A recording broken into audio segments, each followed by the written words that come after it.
하나님이 이르시되 하늘의 궁창에 광명체들이 있어 낮과 밤을 나누게 하고 그것들로 징조와 계절과 날과 해를 이루게 하라.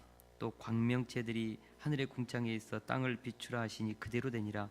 하나님이 두 큰 광명체를 만드사 큰 광명체로 낮을 주관하게 하시고 작은 광명체로 밤을 주관하게 하시며 또 별들을 만드시고 하나님이 그것들을 하늘의 궁창에 두어 땅을 비추게 하시며 낮과 밤을 주관하게 하시고 빛과 어둠을 나누게 하시니 하나님이 보시기에 좋았더라.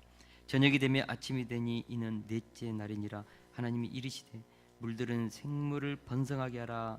땅 위 하늘의 궁창에는 새가 나르라 하시고 하나님이 큰 바다 짐승들과 물에서 번성하여 움직이는 모든 생물을 그 종류대로 날개 있는 모든 새를 그 종류대로 창조하시니 하나님이 보시기에 좋았더라. 하나님이 그들에게 복을 주시며 이르시되 생육하고 번성하여 여러 바닷물에 충만하라. 새들도 땅에 번성하라 하시니라. 저녁이 되고 아침이 되니 이는 다섯째 날이니라. 하나님이 이르시되 땅은 생물을 그 종류대로 내되 가축과 기는 것과 땅의 짐승을 종류대로 내라 하시니 그대로 되니라. 하나님이 땅의 짐승을 그 종류대로 가축을 그 종류대로 땅에 기는 모든 것을 그 종류대로 만드시니 하나님이 보시기에 좋았더라. 아멘. 우리가 창세기 말씀으로 이렇게 2019년을 시작해서 너무 감사합니다. 창세기 말씀을 묵상하면서 하나님이 내 인생의 주인이요 만물의 주인이요 역사의 주인이신 것을 다시 한번 깊이 있게 깨닫고 그 하나님의 말씀이 내 인생을 창조하고 앞으로 이 역사도 창조해 가고 있음을 다시 한번 바라보면서 힘을 얻습니다. 이 창세기 말씀이 얼마나 능력이 있는지 너무너무 감사하고 있습니다. 오늘 우리가 살고 있는 세상은 혼돈과 공허와 흑암이 가득 차 있습니다. 테러가 끊이지 않고 국지적 전쟁이 수없이 많은 곳에서 일어나고 있습니다. 핵전쟁의 위험도 도사리고 있습니다. 민족 간의 대립, 또 종교적 갈등, 도덕적 파괴, 교육의 붕괴가 가속화되고 있습니다. 이 미래가 보이지 않을 때가 있습니다. 앞으로 이 인류가 어떻게 될 것인가? 우리 다음 세대는 이 지구라는 이 세계 속에서 어떻게 살아갈까? 걱정이 될 때가 한두 번이 아닙니다. 살고 있다는 것 자체가 두려움이죠. 이번 주에는 이 환경의 오염을 실감했습니다. 뿌옇게 가득한 그 미세먼지를 보면서 마음에 두려움이 생길 정도였습니다. 영국의 천체 물리학자였던 스티븐 호킹은 인류가 멸종을 피하려면 100년 안에 지구를 떠나야 한다. 시간이 갈수록 지구에 재앙이 닥칠 가능성은 커지고 있다라고 말했습니다.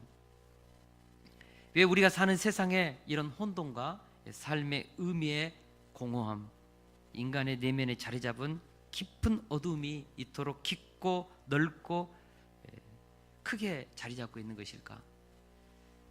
우리가 질문을 하지요. 그러나 그 해답은 과학에서, 철학에서, 어떤 교육에서, 인간의 지성에서 나올 수 없습니다.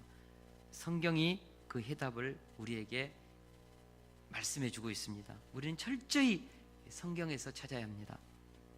성경은 우리에게 삶의 의미와 목적을 설명해 주고 있습니다. 인생은 어디서 와서 어디로 가는지도 설명해 주고 있습니다. 세상이 왜 존재하는지, 역사는 무엇인지, 생명의 의미는 무엇인지 성경은 우리들에게 끊임없이 가르쳐 주고 있습니다. 왜 세상이 이렇게 혼돈하고 공허와 흑암이 가득한지도 설명해 주고 있습니다. 어떻게 하면 구원에 이르고 어떻게 하면 행복한 삶을 살 수 있는지 말씀해 주고 있습니다. 특별히 창세기 말씀은 인류의 기원, 생명의 기원, 물질의 기원, 우주의 기원, 역사의 기원, 모든 기원과 근본과 뿌리를 우리들에게 말씀해 주고 있습니다. 창세기 1장 1절 태초에 하나님이 천지를 창조하시니라. 이 말씀 안에 모든 것이 다 들어있죠. 인생의 주인, 생명의 주인, 역사의 주인, 만물의 주인은 하나님이시다. 하나님이 주어는 하나님입니다. 여러분 창세기 1장에요. 하나님이라는 이 주어가요 37번이나 반복됩니다. 하나님이 주인이십니다.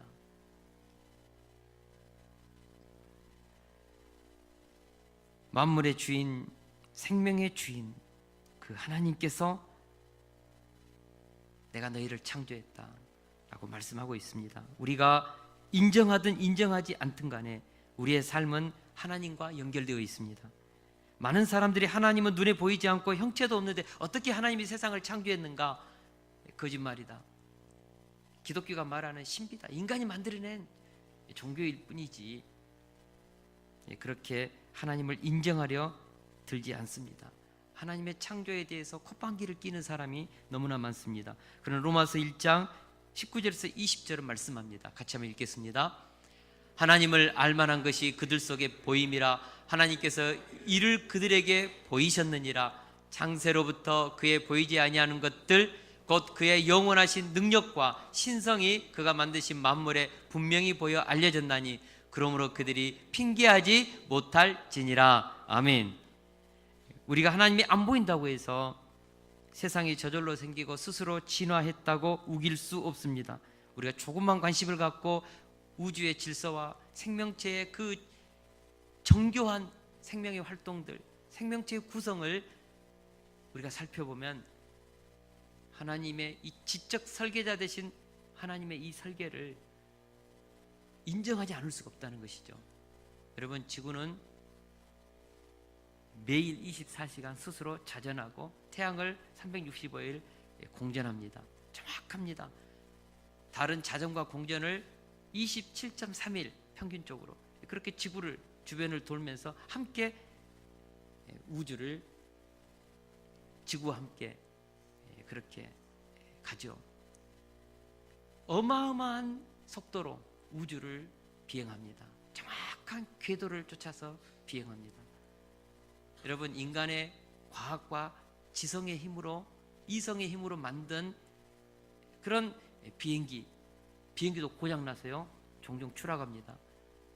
그 과학의 결정체인 우주선도요 그렇게 반복해서 실험에서 맞췄던 우주선도 출발하다가 공중에서 폭발하는 경우도 있습니다.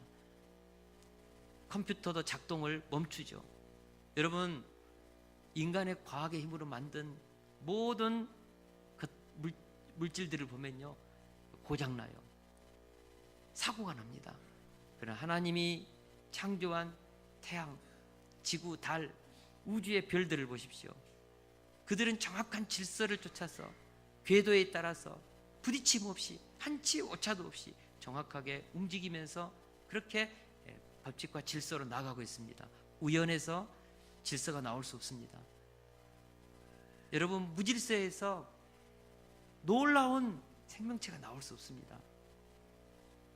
우리가 조금만 지성을 가지고 과학적인 사고를 하면서 묵상해 보면 이 세상은 지적 설계자에 의해서 철저하게 설계된 세상인 것을 알 수 있다는 것이죠. 그래서 어느 누구도 마지막 날 나는 하나님을 몰랐다고 핑계할 수 없습니다. 그러므로 우리는 범사에 하나님을 인정하는 삶을 살아야 합니다. 잠언 3장 5절에서 7절 말씀입니다. 우리 같이 한번 읽겠습니다. 시작. 너는 마음을 다하여 여호와를 신뢰하고 내 명철을 의지하지 말라. 너는 범사에 그를 인정하라. 그리하면 내 길을 지도하시리라. 스스로 지혜롭게 여기지 말지어다. 여호와를 경외하며 악을 떠날지어다. 아멘. 할렐루야. 아멘. 우리가 범사에 하나님을 인정하는 삶을 살아야 합니다. 모든 일에 하나님의 뜻이 있음을 알고 하나님의 불꽃 같은 눈동자 아래에서 하나님의 영광을 위해서 살려고 몸부림을 쳐야 합니다. 그리하면 하나님께서 우리 인생길을 가장 아름답게 지도하실 것입니다. 하나님을 인정하고 하나님을 경외하면 하나님이 그들의 인생길을 지도하시겠다, 인도하시겠다 약속하셨습니다. 세상이 이토록 혼돈스럽고 공허하고 사람들의 마음에 어둠이 짙게 깔린 이유가 뭘까? 하나님을 경외하면서 살지 않기 때문입니다. 하나님의 말씀을 들으면서도 순종하며 살지 않기 때문입니다. 창세기 1장에 보면 하나님이 이르시되 그대로 되니라 보시기에 좋았더라. 이 말씀이 반복적으로 계속되고 있습니다. 하나님이 이르시되는 11번 등장합니다. 그대로 되니라는 6번, 보시기에 좋았더라는 7번 반복됩니다. 하나님이 처음 창조한 세상은 너무나 보기에 좋았습니다. 6일째 천지 만물을 창조하고 나서 하나님은 보시기에 심히 좋았다고 31절에서 그렇게 자신의 소감을 발표했습니다. 여러분, 하나님이 창조한 이 세상은 너무나도 좋은 세상, 황홀한 세상, 웅장하고 하나님도 가슴이 벅찬 아름다운 세상이었습니다.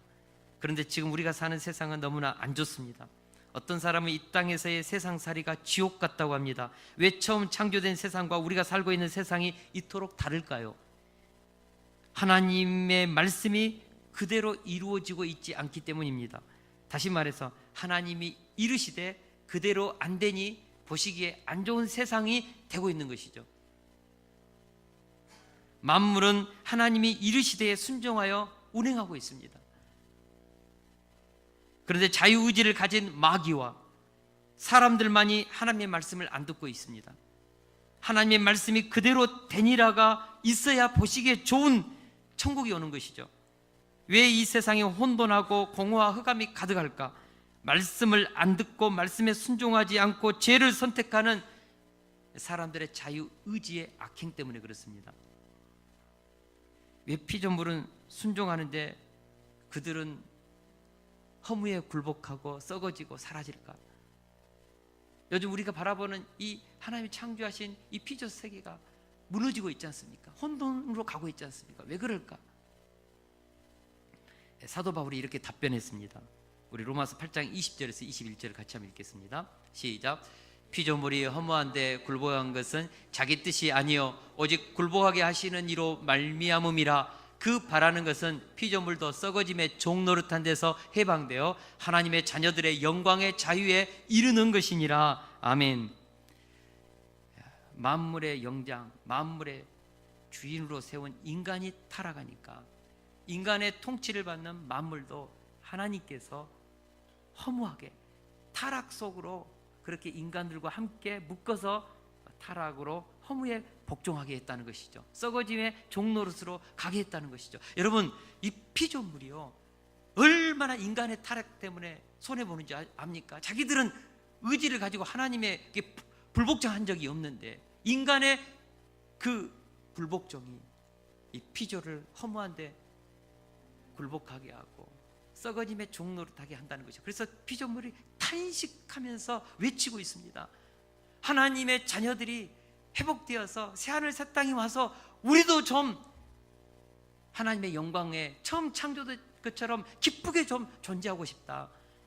피조물이 탄식하면서 만유의 회복을 기다리고 있다는 것이죠. 여러분, 만유가 탄식하면서 하나님의 자녀들, 마귀의 자녀들이 아니라 불순종의 자식들이 통치하는 세상이 아니라 하나님의 뜻대로 세상이 통치되는 그날을요 얼마나 기다리고 있는지 모릅니다.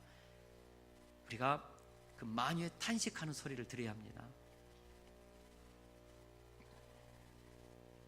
우리가 혼돈과 공허와 흑암 중에서 타락 이전에 처음 창조의 영광스러운 삶을 살 수 있는 길을 찾아야 합니다. 그것이 창세기 1장에 있습니다. 그리고 2장에 있습니다. 창세기 1장과 2장은 아직 죄가 들어오기 이전에 천국으로 보존된 그런 세계죠. 여러분, 특별히 창세기 1장에서 천국의 삶을 사는 원리를 우리가 하나 발견할 수 있습니다. 그것은 하나님이 이르시되 그대로 되니라 보시기에 좋았더라.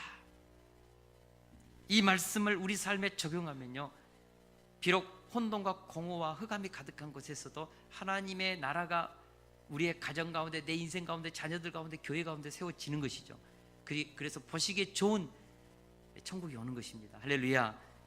첫째로, 우리의 삶에 매일 하나님이 이르시되가 울려 퍼져야 합니다. 할렐루야. 우리의 삶에 매일매일 하나님이 이르시되, 이것이 울려 퍼질 때 내 안에서 하나님의 나라가 시작됩니다. 천국이 시작됩니다.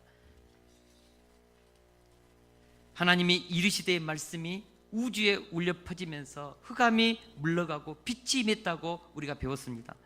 혼돈이 사라지고 질서가 잡혔습니다. 하나님이 이르시되가 울려 퍼지면 공허한 곳에는 온갖 생명으로 가득 찼습니다. 하나님의 말씀은 힘이 있고 능력이 있어서 말씀이 선포될 때마다 그대로 되어 하나님의 보시기에 좋았다고 그 결과를 얻은 것이죠. 하나님의 말씀은 죄악된 인간의 삶, 곧 혼돈하고 공허하며 흑암이 가득 찬 삶 가운데 빛을, 생명을 공급해 주었습니다. 그러므로 하나님의 말씀이 이르시되가 매일매일 우리의 심령에 울려 퍼져야 합니다. 내 심령 깊은 곳에 하나님의 레마의 말씀이 들려야 합니다. 우리가 잘 아는 것처럼 물의 비밀을 쓴 일본의 과학자 에모토 마사루의 실험에 의하면요, 사람이 물에게 사랑해 이렇게 말하면요, 물이 입자가요 아름다운 그 입자로 변합니다. 근데 그 물에게 미워하면요, 물이요 그 형체가 막 일그러지고 흉악하게 깨지는 것을 발표를 했습니다. 여러분, 물도요 섬세하고 미세하게 사람의 입에서 나오는 그 말에 반응을 한다는 거죠. 민감하게 반응한다는 것이죠. 여러분, 농학자 이완주 박사님에 의하면요, 식물도 베토벤, 모차르트의 그 음악을 틀어주면요 건강하게 자란다는 거예요. 병충해를 이길 수 있는 힘도 갖춘다고 논문에 썼습니다. 그리고 실제적으로 그렇게 했습니다. 여러분, 식물도요 좋은 음악을 좋아합니다. 실제적으로 식물학자 도로시 부인은요, 미국 템프렐 대학교 실험실에서 2년 동안 여러 음악을 돌려주면서 음악이 식물 성장에 어떤 영향을 끼치는가 연구했는데, 특별히 헤비메탈 음악을 2년 동안 틀어줬는데 그 식물들에는요 식물이 시들기도 하고, 특별히 호박잎에 깊은 주름이 생기고, 옥수수 같은 경우에는 줄기가 휘어지는 그런 굉장히 참 놀라운 일들이 일어났다는 것입니다. 여러분, 물도 식물도요 어떤 소리에 반응합니다. 하물며 인간은, 영혼을 가진 만물의 그 인간은 이 소리에 얼마나 예민한지 모릅니다. 그래서 우리의 가슴에, 우리의 심령에, 우리의 세포에, 우리의 뼛속에, 우리의 뇌에 하나님의 진리의 음성, 생명의 음성, 희망의 음성을 들려줘야 합니다. 창조의 음성을 들려줘야 합니다. 그러면 혼돈과 공허와 어둠이 가득 찬 심령의 빛이 임하고 질서가 임하고 생명이 가득 차게 되는 것이죠. 할렐루야. 디모데후서 3장 16, 17절 말씀입니다. 우리 같이 한번 읽어보겠습니다. 시작. 모든 성경은 하나님의 감동으로 된 것으로 교훈과 책망과 바르게 함과 의로 교육하기에 유익하니 이는 하나님의 사람으로 온전하게 하며 모든 선한 일을 행할 능력을 갖추게 하려 함이라. 아멘. 왜 우리가 하나님의 말씀을 날마다 우리의 심령에 울려 퍼지게 해야 되는가? 영혼 깊은 곳에 하나님의 생명의 음성이 들려져야 되는가? 하나님의 말씀은 성령의 감동으로 기록된 것으로 교훈과 책망과 바르게 함과 의로 교육하게 유익한 생명의 말씀, 진리의 말씀, 구원의 말씀, 우리의 삶을 능력 있게 하는 성령의 감동으로 된 창조의 말씀이기 때문에 그렇습니다. 그래서 하나님의 말씀을 많이 듣는 사람은 그의 심령이 건강하고 그의 얼굴에 행복의 빛이 비치고 하늘의 평화가 임하고 가슴에는요 뭔가 모를 그런 힘이 생깁니다. 하나님의 음성을 많이 들을수록 인간의 영혼은요 힘이 납니다.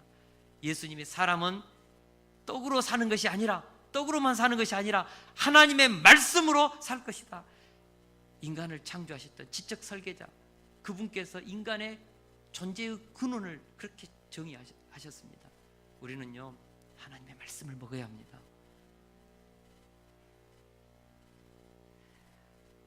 그럴 때 우리의 인생은 생명으로 가득 찬 삶을 살게 되는 것이죠. 저도 그렇습니다. 성경 이독방에 들어가 가지고 성경을 이렇게 매일매일 읽는데 어쩌다가 바쁜 날에는 넘어가거든요. 그러면요, 뭔가 풍선이 빠진 것처럼 내 영혼에 힘이 그냥 뭐가 이렇게 좀 나가는 것 같아요. 스피릿이 사라지고 심령에 뭐 공고함이 있어요. 그래서 다음날 다시 말씀을 묵상하고 읽고 그 말씀 앞에서 탁 묵상하면요, 다시 마음에요 풍선이 내서 가스가 들어오면 팽팽하게 한 것처럼 내 영혼에 힘이 생기고 가슴이 부풀어 오르고요, 살고자 하는 막 의욕이 충만합니다. 어려움과 두려움을 이길 수 있다는 자신감이 충만하죠. 하나님의 말씀이 내 심령에 들어오면요, 말씀이 내 귀에 들려지면요, 영혼이 살아납니다. 내 가슴이 춤을 춥니다. 두렵지가 않습니다. 하나님의 말씀이 저와 여러분들의 심령에 매일매일 울려 퍼지기를 주의 이름으로 축원합니다. 하나님의 말씀이 우리 가정에 매일매일 울려 퍼지기를 주의 이름으로 축원합니다. 하나님이 이르시되가 우리 자녀들의 심령 깊은 곳에 임하기를 원합니다. 사도행전 19장에 보면 바울 사도가 하나님의 말씀을 에베소에서 2년 동안 담대히 가르쳤을 때 악기 들린 자가 떠나가고 병든 사람이 치유되고 거짓 진리에 있던 자들이 회개하고 마술책을 불에 태우는 역사가 일어났습니다. 에베소라는 이 도시가 바뀐 것이죠. 변화된 것이죠. 하나님의 말씀을 가르쳤을 때. 이것에 대해서 19장 20절은 이렇게 표현했습니다. 같이 한번 읽어보겠습니다. 시작. 이와 같이 주의 말씀이 힘이 있어 흥왕하여 세력을 얻으리니라. 하나님의 말씀이 흥왕하여 세력을 얻었다. 하나님의 말씀이 세력을 형성하면서 그 지역에 하나님의 나라를, 말씀이 치유와 회복과 악한 영들을 쫓아내고 아름다운 도시가 되겠다는 것이죠. 여러분, 하나님의 말씀이 선포되고 말씀이 들어가면요, 혼돈과 공허와 흑암에 있던 사람이 살아납니다.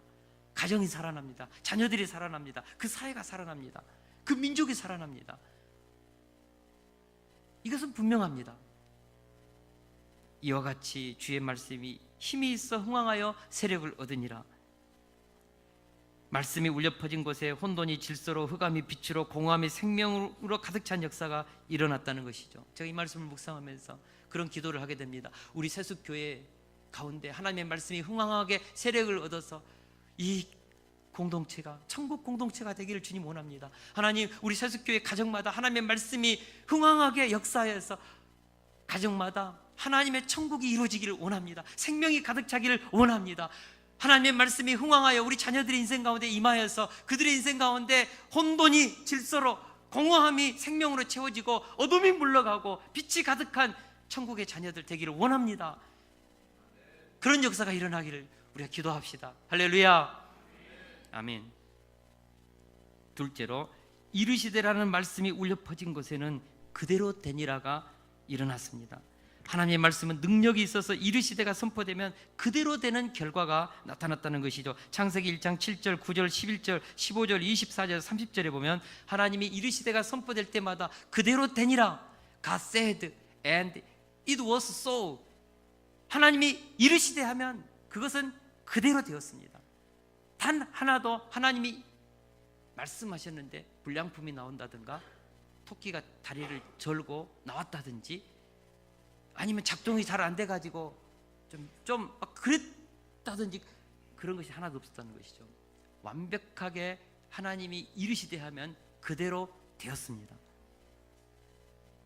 전능하신 하나님의 능력으로 완벽하게 세상은 그렇게 창조되었다는 것입니다. 흠없이 정확하게. 우리가 이것을 깨달아야 합니다. 하나님이 말씀하시면 그대로 이루어진다는 것을 알았던 이스라엘 백성들은요, 선지자들이 하나님의 말씀을 듣고 하나님이 이르시되를 선포하면요, 두렵고 떨므로 벌벌 떨면서 하나님이 이르시되를 들었습니다. 왜냐하면 하나님이 이르시면 그대로 되기 때문입니다. 왜 아담과 하와가 타락했고 그들을 통하여 인류 역사 속에 죄가 들어왔을까? 불행이 들어왔을까? 여러분 생각해 보신 적 있습니까? 창세기 3장 3절에 보면 하나님이 아담과 하와에게 행복의 기준을 말씀하셨습니다. 동산 중앙에 있는 나무의 열매는 하나님의 말씀에 너희는 먹지도 말고 만지지도 말라. 너희가 죽을까 하노라. 다른 것은 다 너희들이 다 가져라. 그래, 그거 하나만큼은 경계를 지켜라. 하나님과 너희들 사이에는 건널 수 없는 구별이 된 영역이 있다. 경계가 있다. 그것은 넘지 마라. 너희들은 하나님이 아니다. 너희들은 스스로 존재할 수 없다. 피조물이다. 이 경계를 지키라는 것이죠. 그런데 하나님께서 주신 이 말씀을 가볍게 여겼습니다. 창세기 3장 3절에 보니까 동산 중앙에 있는 나무의 열매는 하나님의 말씀에 너희는 먹지도 말고 만지지도 말라. 너희가 죽을까 하노라 하셨느니라. 하와가 하나님이 주신 그 말씀을 가볍게 여긴 것입니다. 반드시 must die, must, 반드시 죽는다. 근데 죽을까 하노라 가볍게 들은 것이죠. 여러분, 하나님의 말씀을 우리가 두렵고 떨림으로 무겁게 드려야 합니다. 요한계시록에 보니까 하나님의 말씀을 더하거나 빼지 말라고 했습니다. 저주를 받을 것이다 하겠습니다. 하나님의 말씀에 1.1획도 떨어짐이 없이 완성될 거라고 했습니다. 말씀이 이르시대로 울려 퍼지면 그대로 된다는 것을 우리가 믿어야 합니다.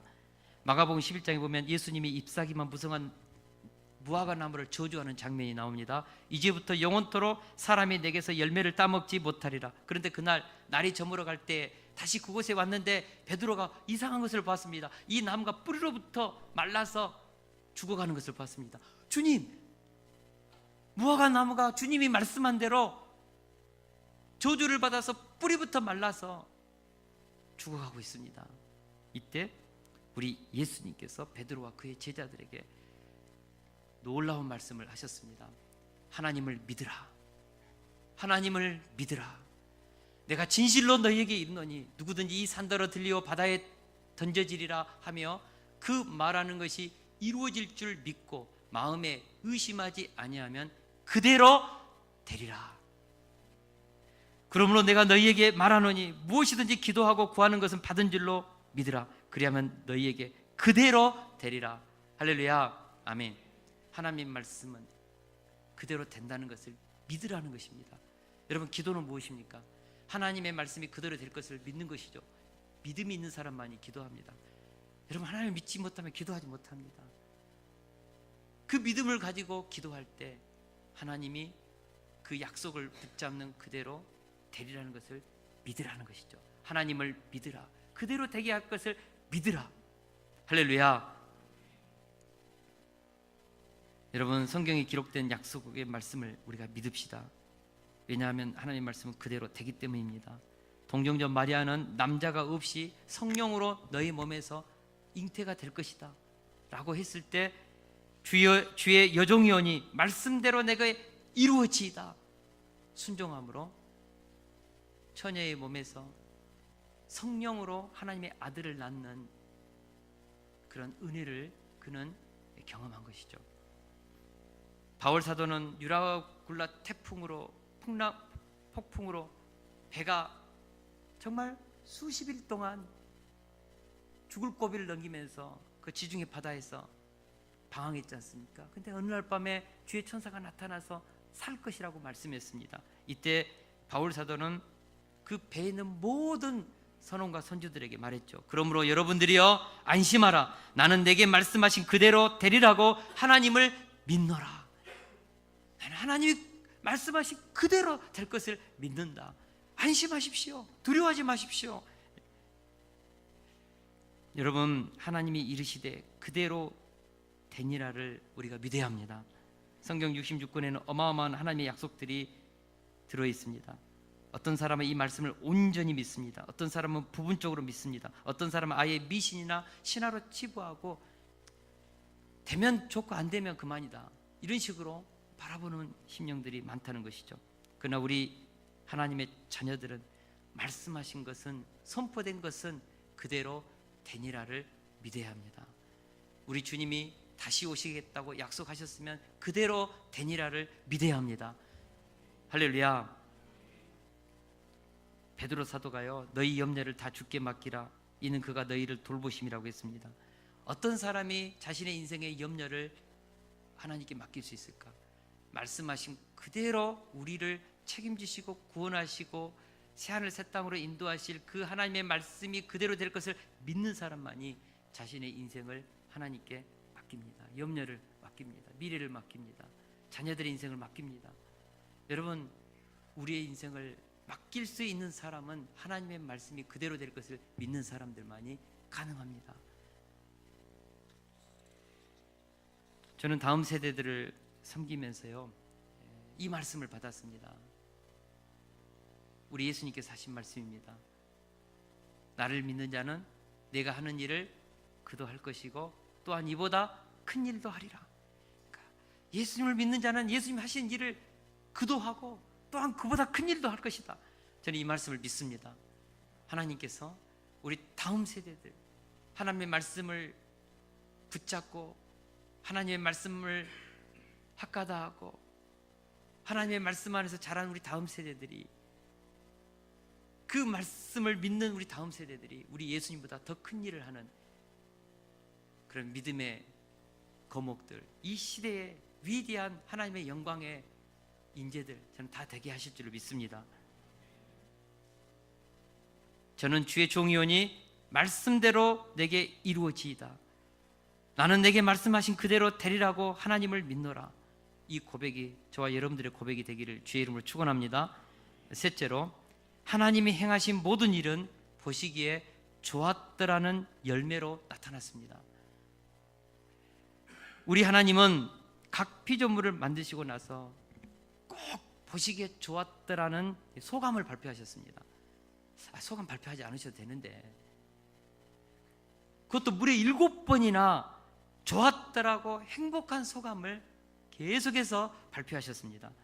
이것은 하나님이 창조한 세상이 하나님의 마음에 쏙 들었다는 것이죠. 완전히 하나님의 마음에 들었다는 거예요. 여러분 한번 생각해 보세요. 이 세상에서 가장 경이롭고 놀랍고 설명할 수 없는 존재가 하나님이십니다. 여러분, 하나님은요, 인간의 이성으로, 과학으로, 성경으로도 다 표현이 안 됩니다. 우리가 마지막 날 아버지의 나라에서 그분의 얼굴을 대면할 때 하나님이 얼마나 영광스러운지를 알게 될 것입니다. 그분의 영광을 모세가 보기를 원했는데, 모세야, 네가 내 영광을 보면 너는 죽는다. 불완전한 피조물, 죄성이 있는 피조물은 하나님을 대면하는 순간 죽는 것이죠. 그 영광에 너무나 크고 놀라운 영광 앞에 심장마비로 걸려서 우리가 죽을 수밖에 없다는 거죠. 그 정도로 하나님은 크신 분이십니다. 경이롭고 말로 할 수 없는 영광의 하나님이시죠. 근데요, 그 영광의 하나님이 자신이 창조한 이 피조물을 보고 나서 뭐라 하겠습니까? Very good, 너무너무 좋았다는 거예요. 이것이 무엇입니까? 하나님 자신마저도 감탄할 정도로 아름답고 신비스럽고 웅장했다는 것입니다. 하나님 자신도 놀라울 정도로 이 하나님이 창조한 이 피조 세계가 웅장했다는 것이죠. 아름다웠다는 것이죠. 신비스러웠다는 것이죠.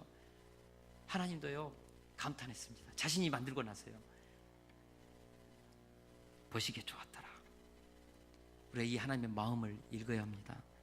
사실 이 세상은 하나님이 감탄하고 만족스러워 했을 정도로 보시기에 좋았던 세상이었습니다. 우리가 이런 하나님의 관점으로 세상을 볼 때 모든 일에 감사할 수 있습니다.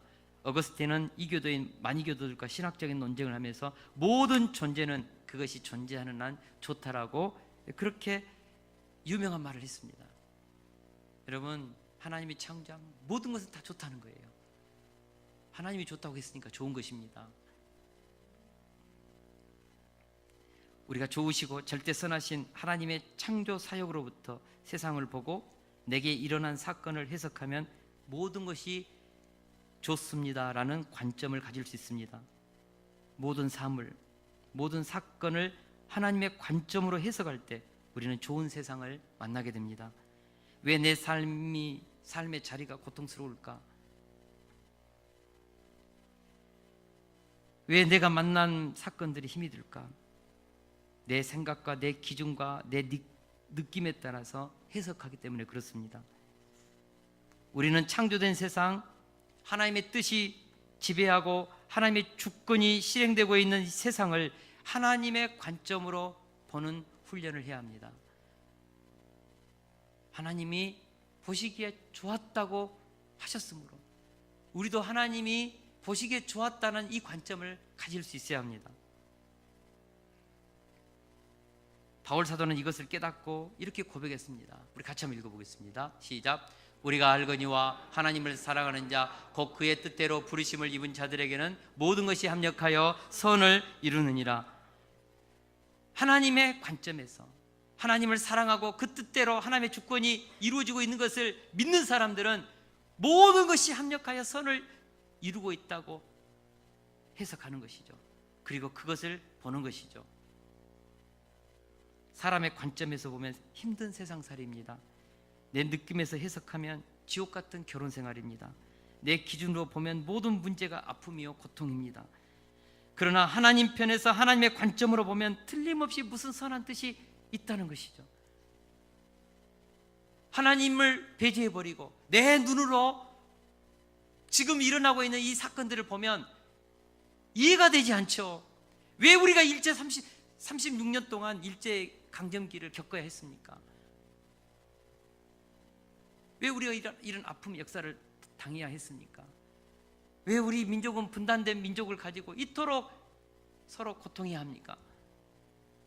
왜 내 삶은 이렇게 망가지고 이렇게 힘이 듭니까? 하나님, 내가 경험한 관점에서 기준에서 우리는 그렇게 생각할 수 있습니다. 그렇게 세상을 보고 내 인생을 해석하고 역사를 해석할 수 있습니다. 그러나 하나님 편에서 보면 우리는 상처도 아픔도 실패도 고통도 분단도 말할 수 없는 그런 사건도 우리는 하나님 편에서 선을 찾아낼 수 있다는 것이죠. 그것에서도 좋은 것을 찾아낼 수 있다는 것입니다. 형들의 시기심으로 애굽의 노예로 팔렸던 요셉이 자신의 인생을 그렇게 해석했습니다. 창세기 50장 20절을 같이 한번 읽겠습니다. 시작. 당신들은 나를 해하려 했으나 하나님은 그것을 선으로 바꾸사 오늘과 같이 많은 백성의 생명을 구원하게 하시려 하셨나니. 요셉은요 17살 때 형들에게 살해당할 뻔하다가 시기심으로 애굽의 노예로 팔렸습니다. 저주받은 자리죠. 노예로서 비참하게 그렇게 고통당하는 그 자리에서도 요셉은 틀림없이 하나님의 선한 뜻이 있을 것이다. 그 자리를 좋게 본 것이죠. 감옥에 갇혔을 때도 그 자리를 하나님의 편에서 좋게 보려고 한 것이죠. 좋게 해석한 것이죠. 하나님의 뜻이 있을 것이다. 결국 그는 자신의 모든 자리를 하나님 편에서 해석하면서 그것을 좋게 보았습니다. 선하게 보았습니다. 그래서 하나님의 형통함을 체험했습니다. 하나님의 능력을 체험했습니다.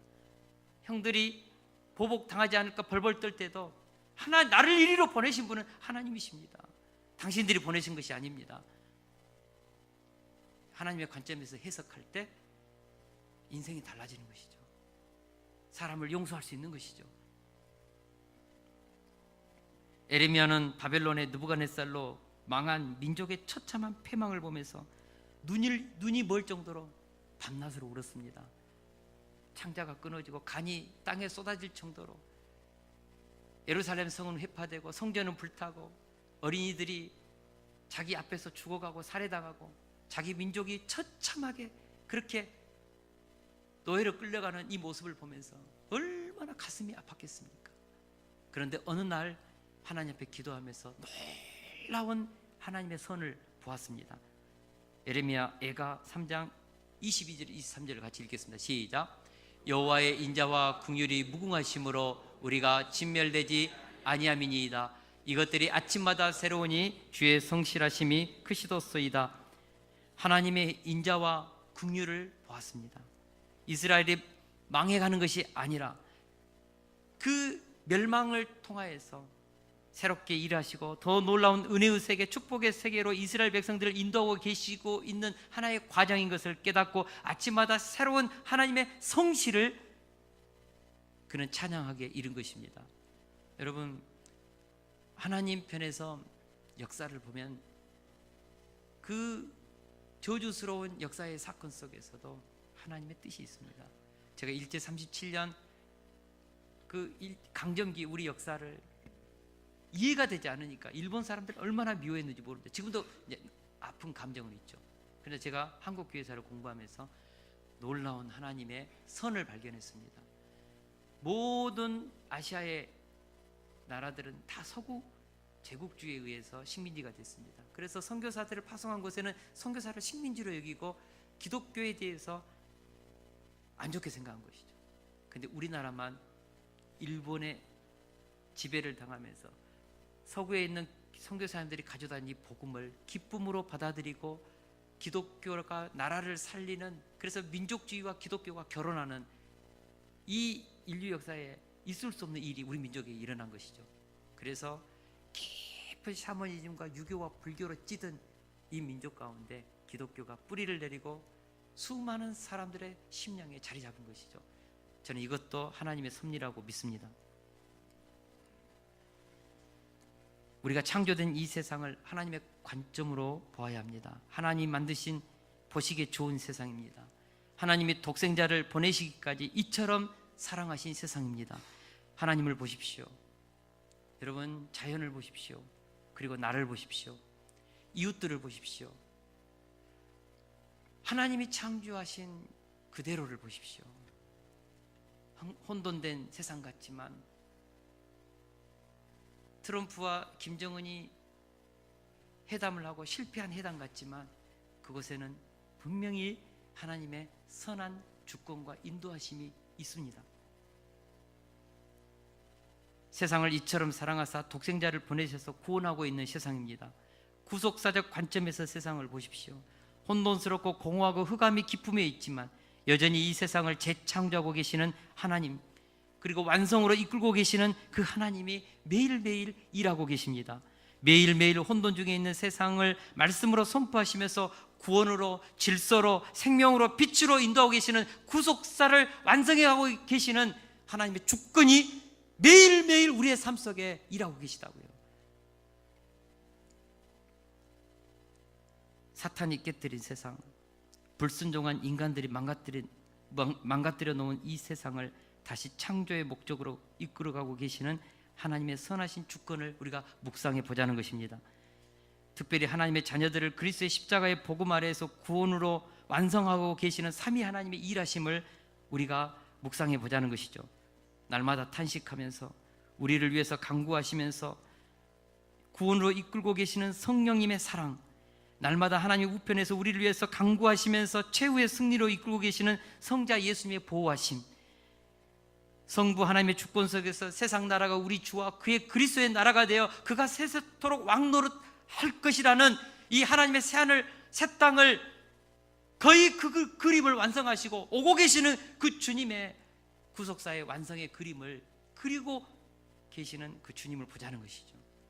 우리 그렇게 보면 이 세상은 혼돈과 공허와 흑암의 세상이 아니라 새하늘 새 땅이 오고 있는 세상이고, 하나님의 구속사가 완성되어 가고 있는 세상이고, 비록 실패와 아픔을 경험하지만 그 속에서도 합력하여 선을 만들면서 내 인생을 더 놀라운 하나님의 믿음의 세계, 구원의 세계, 영적 세계로 이끌고 계시는 그 하나님의 주권의 선한 손길이 우리 인생 가운데 있다는 것이죠.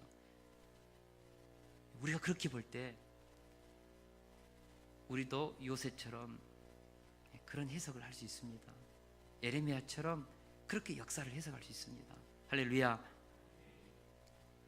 상처난 감정, 왜곡된 기준, 그리고 부모님의 양육 패턴으로 조건화된 나로부터 세상을 보면 우리는 절망하고 분노하면서 혼돈과 공허로 빠집니다. 그렇습니다.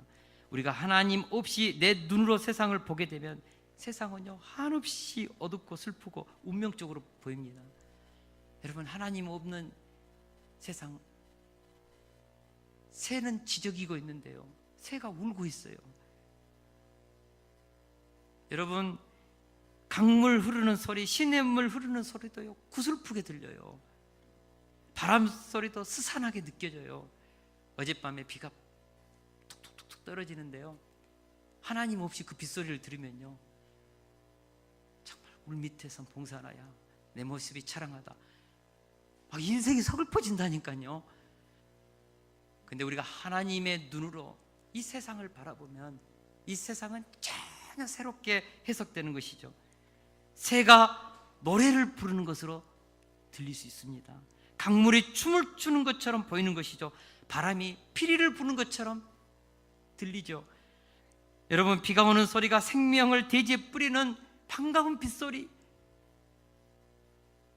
들에 핀 풀 한 포기, 꽃 한 송이조차도 사랑스럽게 들린다는 것이죠. 하나님의 관점에서 보면 여러분, 세상이 새롭게 해석됩니다. 하나님이 이르시되 그대로 되니라, 보시기에 좋았더라. 이 말씀이 우리의 인생을 천국으로 인도할 수 있기를 주의 이름으로 축원합니다. 창조의 목적과 구속의 목적은 정확하게 일치합니다. 그래서 창세기 1장 2장과 요한계시록 21장 22장은 샌드위치처럼 정확하게 단어도 이렇게 맞는 것이죠. 창조의 영광 보기에 심히 좋았더라. 인간의 죄로 흐트러 놀고 혼돈과 공허와 흑암으로 채워버린 이 세상을 하나님이 독생자를 보내서 다시 새하늘 새 땅으로 완성해 가고 있습니다. 그리고 지금 이곳에서도 말씀하시되 그대로 되니라, 보시기에 좋았더라가 말씀에 순종하는 자들의 인생 가운데, 가정 가운데, 자녀들의 인생 가운데 이루어지고 있습니다. 우리의 내면 가운데 하늘의 천국이 이루어지고 있습니다. 할렐루야. 이번 한 주 동안요, 하나님이 이르시되 그대로 되니라, 보시기에 좋았더라. 이것이 우리의 심령에 울려 퍼지면서 우리의 가정에, 우리의 직장에서 하나님의 나라가 아름답게 이루어지는, 하나님의 통치가 이루어져서 천국이 이루어지는 웃음소리 가득한 가정, 희망으로 들뜬 가슴, 자녀들에게 내일을 향하여 두려워하지 않고 염려하지 않고 밝은 미소로 새로운 내일을 향하여 나아가는 우리 다음 세대들을 우리가 하나님의 말씀을 들려줌으로써 정말 세워낼 수 있기를 주의 이름으로 축원합니다. 우리 찬양하면서 우리 같이 기도하겠습니다.